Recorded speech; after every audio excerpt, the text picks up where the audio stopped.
Path of Exile Mirage is just a few days away from launch, and this patch is going to be adding a brand new assortment of skill gems to the game that are themed as holy skills. Now, one of those skills that has been showcased is Holy Hammers, which looks like a lot of fun, and it seems like quite a few players will be league starting this skill. However, I wanted to discuss the mechanics of Holy Hammers, and specifically hone in on the area of effect of the hits and the overlaps, because this skill has clearly been designed from the ground up with the idea of hitting several areas on top of one target, which is why the base damage of the skill is quite low.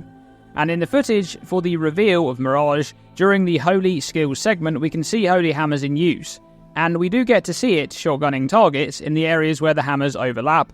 We can also see here on the reveal page that the monsters flinch each time they get hit by each area overlap. Now, looking at the skill, it has 220% base damage, and it has a base radius of 1.8 meters. It also has a 20% more damage multiplier when spending power charges. This is likely the quality stat on the gem.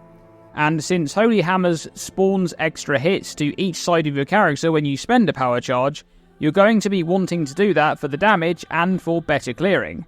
However, there's a bit more to this gem. When hitting targets with one of the hammer areas, another hammer will cascade from the first in each sequence, and each hammer can cascade twice, which would mean if you get the maximum cascades after spending a power charge, you'll have 9 hammer areas in total. But there's also a 100% more damage multiplier for the first hammer in each cascade. That's the initial one that spawns normally when using the skill, and the first hammer to each side that spawns when spending a power charge. Those 3 areas all deal 100% more damage. So effectively, the first 3 areas deal 528% weapon damage, that's the 220% base multiplied by the 100% more, and the 20% more. Then each cascade hit after those first 3 areas will deal 264% each, which is just the base 220% multiplied by the 20% more from spending a power charge. So in the footage, we get to see the initial hit area overlapping with the first cascading area several times, which on a level 20 gem with 20% quality would be a total 792% in both hits, assuming a power charge is spent.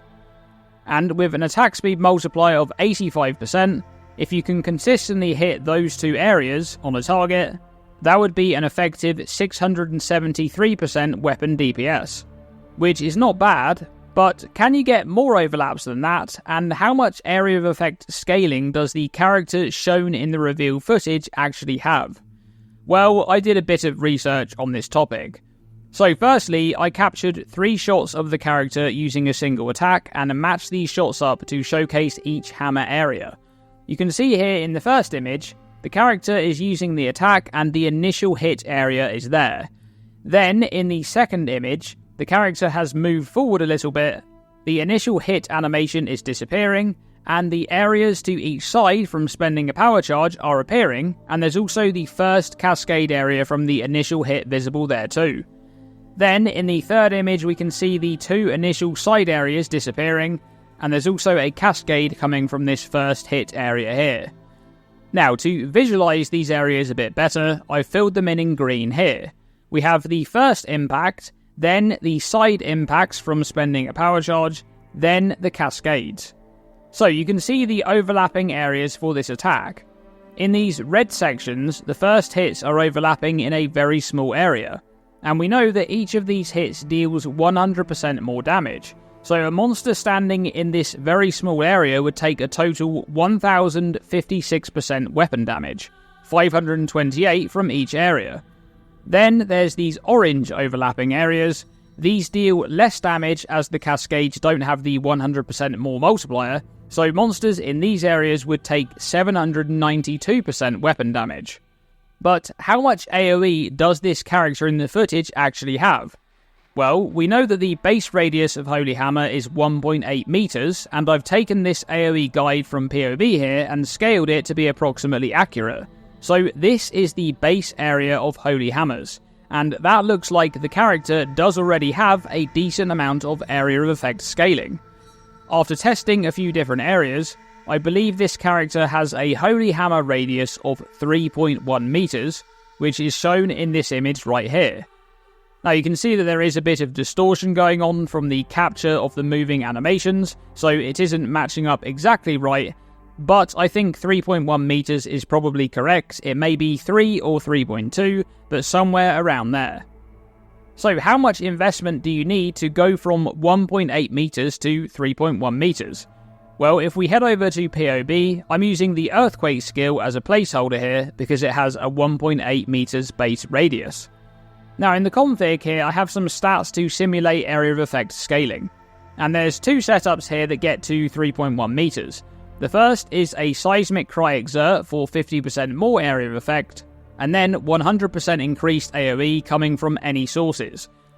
100% does sound like a lot, but keep in mind that Fist of War and Pulverize together already make up more than 100% increased area of effect. Alternatively, you could have a bit less increased AoE scaling, and also make use of Blood and Sand in Sand Stance, but this will of course impose a less damage multiplier. But you can see when I activate each of these setups, so that the modifiers are actually being applied, the 1.8 meter radius goes to 3.1, which is approximately what the character has in the reveal footage.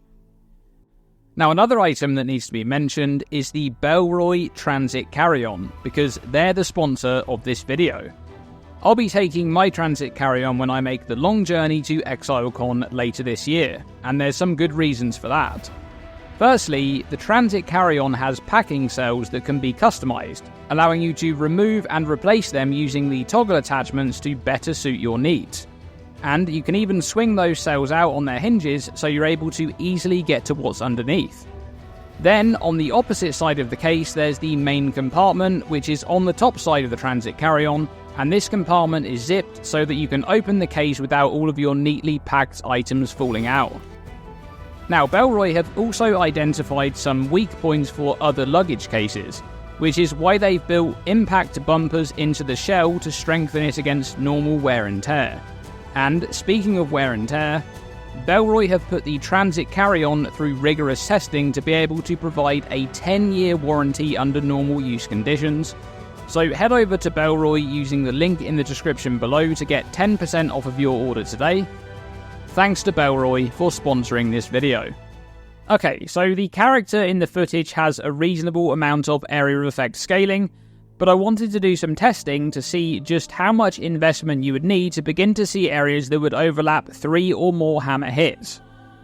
So this image here showcases a 4.6 meter radius. How much scaling do you need to get here? Well, heading back over to POB, here is a higher investment list of modifiers, and I'll go through each one. So we have 59% increased AoE, this is from a level 20 Fist of War support with 20% quality. Then there's 44% increased AoE, that's from a level 20 Pulverize support with 20% quality. And then 90% increased area of effect, that's from endurance charge stacking on a Juggernaut, so with 10 endurance charges you'd be gaining 60% increased area of effects from Unyielding, and then another 30% from this small node here on the Disciple of the Unyielding Wheel. Then another 40% increased AoE, that's from the Brinksmanship Wheel here, 10% on each small node and 20% from the Notable. Then the 50% more area of effect comes from Seismic Cry Exertions, and 15% more area of effect comes from Blood and Sand while in Sand Stance. And lastly, I've put 60% increased area of effect here, which represents other nodes taken on the tree. For example, the Bonebreaker Mace branch here grants AoE scaling, 8% on the small nodes and 15% on the Notable. Then down here, the Ribcage Crusher Wheel, there's also 8% on each of these small nodes and 15% on the Notable if you stunned an enemy recently. And it could also include an Amplifier Anoint, for example, but I think 60% is reasonable. And you could of course get some more from Cluster Jewels, and there's also the Area of Effect Support Gem, but if I enable all of these modifiers here so that they're functional in POB, you can see the 1.8 meter base radius of Holy Hammers goes to 4.6 meters, which is a lot. And heading back over to the visualization, you can see here how many overlaps you can get with a 4.6 meter radius Holy Hammer. The red area here is overlapping on 4 hits. 2 hits from the initial hammers in each cascade and 2 from the first cascade. That would be a total 1,584% weapon damage. 2 hits of 220% multiplied by the 100% more and the 20% more, and then 2 hits of 220% multiplied by the 20% more. And there would of course be another red area here if another cascade came from the left hammer. Then these orange areas here represent 3 overlaps each, but notably they don't all deal the same damage. The 3 areas closer to the character are dealing 2 first hammer hits and 1 cascade hit, while the areas further away, that's these 2 down here, they are dealing 1 first hammer hit and 2 cascading hits. So that's 1,320% weapon damage in these areas closer to the character, and 1,056% in the ones further away. Now you can see here that the outside hammers from spending a power charge are converging in the middle, but they're not quite overlapping yet, even at this fairly high investment into AoE. So how much would you need to actually comfortably hit 3 overlaps on those first 3 areas for maximum damage output? Well, here is a radius of 6.2 meters. That's a lot of area. And if we apply this area to the attack, we get something like this. Now right there is the holy grail of overlaps, no pun intended. This blue area represents 4 overlaps, including 3 coming from a first hammer hit and 1 coming from a cascade, for a total 1,848% weapon damage. That's a lot of damage. But to get to 6.2 meters from the original base radius of 1.8, you'd need all of those modifiers that I covered in the last section to reach 4.6 meters, and then on top of that, you'd need another 296% increased area of effect. Is it possible? Technically, yes. With cluster dual nodes and strength stacking, it is, thanks to the Elder modifier on one-handed maces for 3% increased AoE per 50 strength. But at that point, we're talking about extreme levels of area of effect scaling, and if you'd like to see how that's possible, I will link a good video from Captain Lance in the description below, where he did some extreme area scaling on many slam skills, so you can get an idea of what to expect. Now overall, Holy Hammers is a fun looking skill, and I think perhaps more importantly, this skill is going to be awesome to play whilst mapping, because the cascading hammer hits look like they'll be really satisfying, and even with moderate investment into AoE, they do cover quite a large area in regards to clearing packs. But if you plan to league start the skill, you shouldn't expect to be getting many overlaps in early stages of progression, because you are going to need quite a lot of AoE to get there. But with all of that said, I do think I'm going to be playing Holy Hammers in 3.28 because I think it looks like a really fun skill to play, and hopefully this video has been helpful to you if you're also planning to play the skill, or perhaps you're still undecided. Maybe it will help you make your decision. Remember to check out Belroy by following the link in the description below, and thanks for watching this video. As always, stay tuned and stay safe.